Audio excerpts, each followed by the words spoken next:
Hi guys, a number of former senior members of the Bank of England, along with other economic experts, have been calling on Boris Johnson, Liz Truss and Rishi Sunak to sit down together and hammer out a massive support package to deal with the cost of living crisis. The problem with that is that the current Prime Minister Boris Johnson is on holiday, and he has said that his government will hold off taking any action and leave it to the next Tory leader. Rishi Sunak has changed his tune, but he's trailing Truss in the race, so he has no interest in sitting down and working out a deal, which leaves us with Liz Truss. Listen to what she had to say when she spoke to the media briefly on Sunday. As a new football season kicks off, Liz Truss's campaign for the Tory leadership took her to National League club Solihull Moors in the West Midlands, where she spelled out her goal to tackle soaring fuel bills. Her message: tax cuts, not handouts.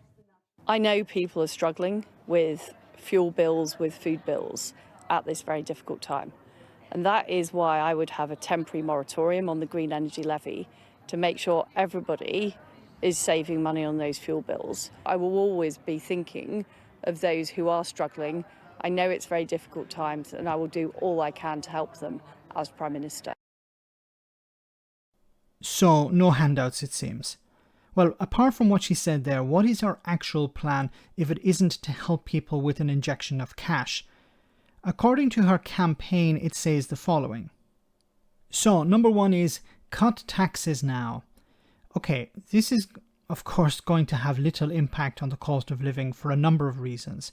People are being hit by inflation, rising prices. This will do nothing to bring those down. Economists are saying it will actually do the opposite. Cutting taxes on the middle and rich earners could fuel inflation, which of course would harm people on low income and on universal credit. Number two is unshackle businesses from burdensome regulation. Of course, this is about deregulation, making it easier for businesses to lay off staff, avoid protections to the environment and so forth. It may allow some businesses to cut corners, but that will come at a massive cost. Number three is implement supply-side reform. Now this is where the state provides economic benefits to companies, such as tax cuts or changes to the tax codes. Now some of these reforms may actually have positive outcomes on issues such as increasing future output. However, critics have called it trickle-down economics under a fancy name, where some of the crumbs eventually reach the workers, but large corporations and companies have taken most of the cake. Number four is scrap all EU-derived laws by 2023. Now this is something that Jacob Rees-Mogg has been talking about, but in order to repeal all of them, you would need thousands of civil servants working around the clock, and the same Jacob Rees-Mogg has been pushing to cut the civil service.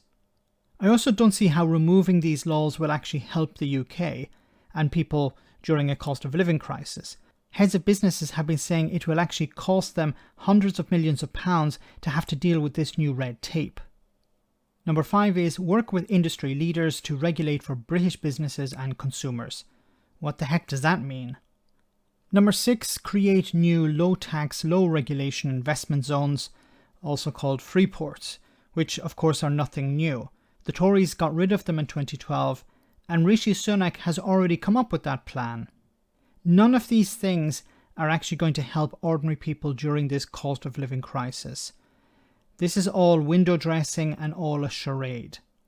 Let me know in the comment section, guys, what you think. As always, your comments are greatly appreciated. Thanks a lot.